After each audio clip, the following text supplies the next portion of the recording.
Hello everyone, this is Swati and I welcome you in my new art vlog. दिन की सबसे पहले शुरुआत कहीं और से नहीं होती है।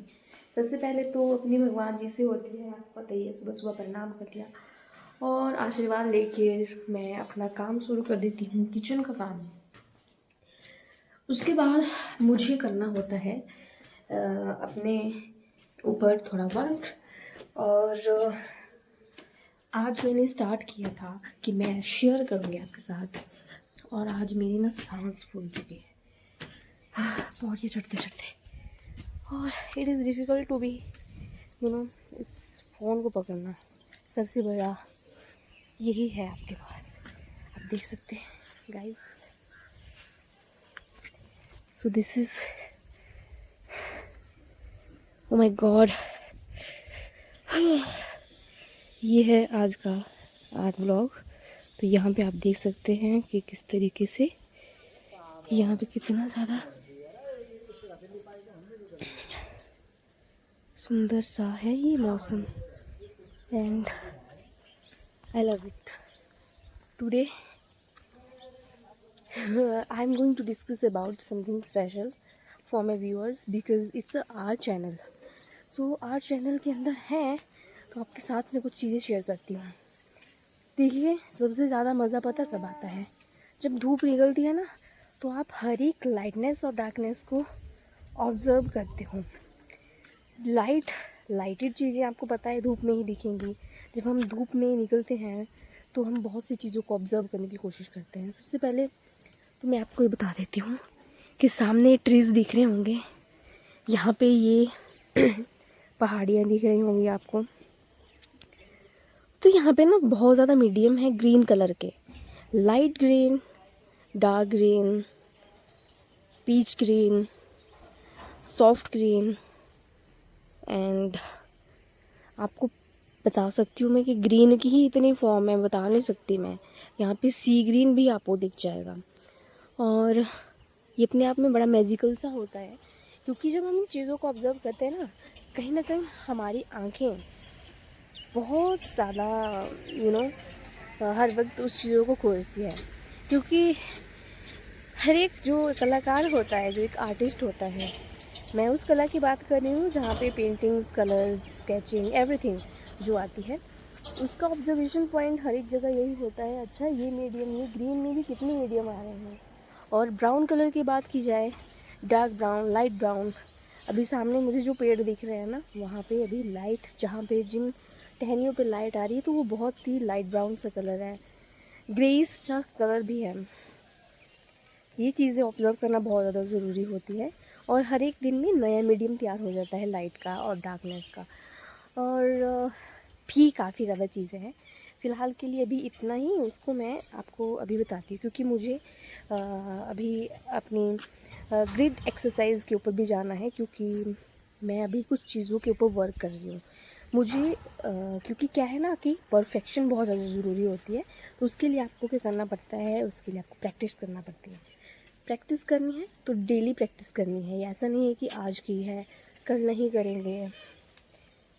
और मैं आपको सामने का व्यू बता देती हूँ, कितना प्यारा लग रहा है ये।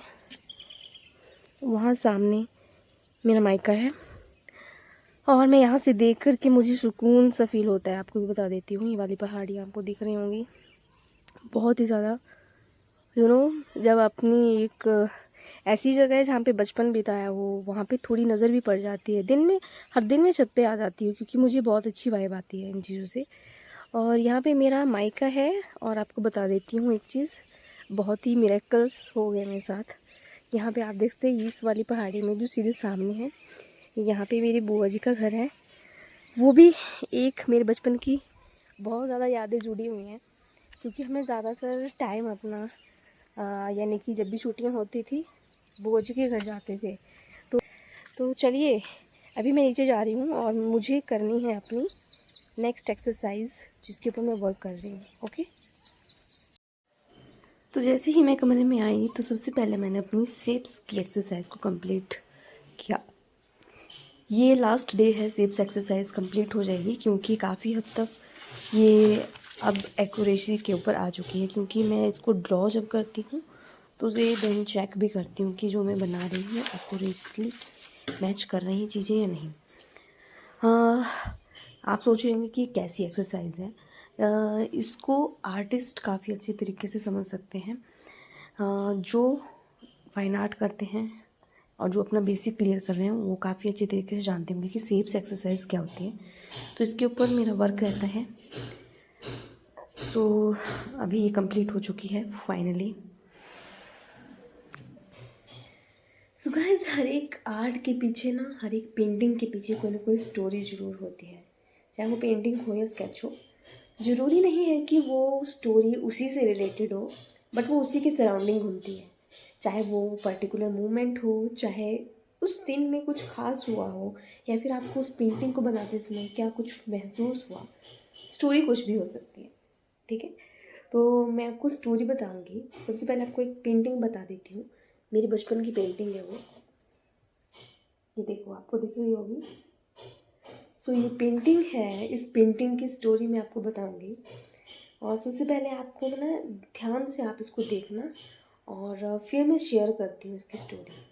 आपको कैसी लगी पहले ये भी बताना। सो गाइस, आपको ये पेंटिंग तो नज़र आ ही रही होगी। ये मैंने 7th क्लास के आसपास बनाई है। 7th में थी आई थिंक मैं, तो मैंने बनाई थी। जब मैंने इसको बनाया तो सबसे पहले तो मतलब मैम ने जब इसको देखा तो आप सोच नहीं सकते मैम का क्या रिएक्शन था। क्योंकि मैं सच कहूँ तो मुझे भी बहुत ज़्यादा अच्छी लगती है ये। और जो रिएक्शन था बहुत ही ज़्यादा अजीब था, क्योंकि इतनी अच्छी पेंटिंग को देखने के बाद मैम को लगा कि तूने तो ये बनाई ही नहीं है। और लिटरली उस मैम ने ना इसके ऊपर साइन भी नहीं किए थे, और उसने कहा, इनकार ही कर दिया कि मैं इसके ऊपर साइन ही नहीं करूँगी। इसका रीज़न पता क्या है? इसका रीज़न सबसे बड़ा ये है कि मेरे जो ग्रैंडफादर हैं वो भी आर्टिस्ट हैं, मतलब कि आप सोच सकते हैं ड्राइंग मास्टर थे अपने टाइम पे। और उसे पता है हमारा फैमिली बैकग्राउंड कैसा है। मेरे ताया जी हैं, वो भी ड्राइंग करते हैं, पेंटिंग मतलब कि बनाते हैं।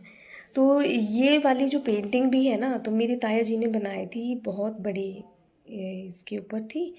और मैंने इसको सिर्फ कॉपी किया था। मेरे को देखना था कि मुझे ये बनानी है। और उस टाइम हुआ ये था जब मैं इसको सोच रही थी बनाने की, उस पर्टिकुलर टाइम में आप सोच नहीं सकते, मैंने इसे चैलेंज की तरह लिया था। मैंने कहा कि ताया जी मुझे बहुत ज़्यादा पसंद है जो ये पेंटिंग है, क्योंकि वाटर उसमें ना पेंट्स यूज़ हुए हैं, वो ज़्यादा अट्रैक्टिव लगती है देखने को। और उस टाइम जब मैं इसको देखती थी तो मुझे बहुत अच्छा लगता था। मैंने कहा कि मैंने भी बनानी है। तो उस टाइम ताया जी ने बोला ये तेरे से नहीं बनेगी। तो मैंने कहा क्यों नहीं बनेगी? तो उस टाइम जब मुझे ये बोला गया, तो बच्चे कैसे होते हैं, मुझे शुरू से ही ऐसा था, अगर मुझे कोई बोलता है कि ये तेरे से नहीं होगा तो मैं उस चीज़ को ना बहुत ही चैलेंज की तरह लेती हूँ और वो उसको करने की कोशिश करती हूँ। फाइनली ये भी बन ही गई, चलो जैसे भी है, मैंने कॉपी की, बनाया और बन गई।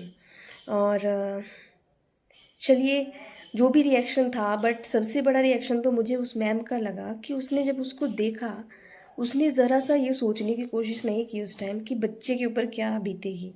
मैंने बताया कि मैम ये मैंने ही बनाया है। अरे तू तो झूठ बोल रही है, तेरे घर में तो बहुत है, हेल्प ले ली होगी तूने, उन्होंने बना दी होगी।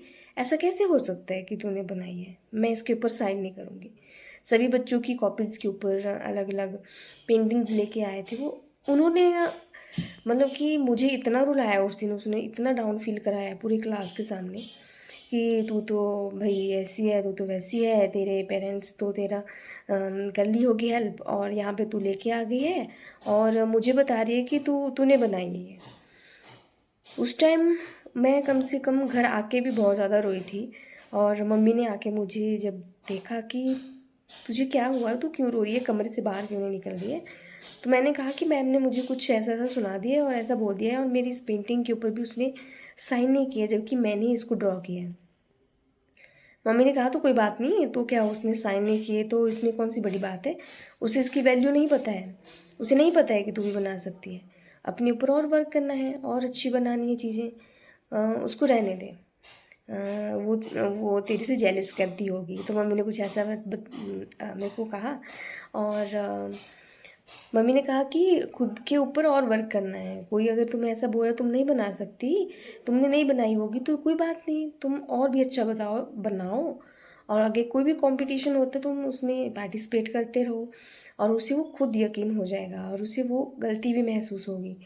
तो तब जाके मैं चुप हुई। और मेरा बस सबसे ज़्यादा ये एक ऐसी चीज़ है पूरे लाइफ टाइम नहीं बोल सकती मैं, क्योंकि कुछ ऐसी चीज़ें ऐसी बीत जाती हैं उनके बारे में बताना आप सोच नहीं सकते हो। सो ये कुछ एक स्टोरी थी इसके पीछे कि क्या कुछ सोच थी। ये भी बहुत बड़ी डीमेरिट हो जाती है अगर खासकर टीचर्स को अगर पता हो ना आपके फैमिली बैकग्राउंड कुछ इस तरीके से है। पेंटिंग ड्राइंग वगैरह वो भी करते हैं, काफ़ी अच्छा नॉलेज है। अच्छा इसके दादा तो मास्टर है, में ड्राइंग टीचर है, इसको क्या पता इसने बना लियो। तो ये सब कुछ ये कुछ एक स्टोरी थी इसके ऊपर। और आपको और भी ऐसी अगर इंटरेस्टिंग चीज़ें चाहिए, मेरे पास ना हर एक जितनी भी मैंने पेंटिंग्स बनाई हैं उसके पीछे बहुत स्टोरीज़ हैं। हर एक पेंटिंग स्टोरी है उसके पीछे। ऐसा नहीं है कि कुछ ऐसी ही स्टोरीज़ हैं, बहुत सी ऐसी चीज़ें भी हैं। जैसे कि मैं अगर बात करूँ, कुछ चीज़ें ऐसी हैं जैसे कि कुछ पेंटिंग्स वो एक पर्टिकुलर मोमेंट्स को कैप्चर करती हैं। और कुछ स्केचेस ऐसे हैं मेरे जो कि वो इस पर्टिकुलर टाइम पीरियड की याद दिला देंगे आपको भी, आपने भी वो चीज़ें महसूस की होंगी इस पर्टिकुलर टाइम में। तो मैं आपके साथ वो चीज़ें सारी शेयर करूँगी अपने जो मेरा आर्ट ब्लॉग है उसके अंदर। तो मेरे साथ अगर आपको ऐसी ही एक कलाकार की बहुत सी स्टोरीज़ और उसकी जर्नी अगर आपको जाननी है, अगर आपको मेरी जर्नी भी पसंद आ रही है, मेरे आर्ट वर्क्स, मेरी जो पेंटिंग्स हैं, मेरी कुछ यादें हैं, उनको आप और सुनना चाहते हैं तो मेरे विस्वार चैनल को फॉलो ज़रूर करें, लाइक शेयर सब्सक्राइब जरूर करें। नेक्स्ट वीडियो में आपके साथ एक नई पेंटिंग के साथ नई स्टोरी लेके आऊँगी। I hope you all will like it. So keep creating, keep drawing, like, share, subscribe करना ना भूलें। Thank you so much. Bye bye.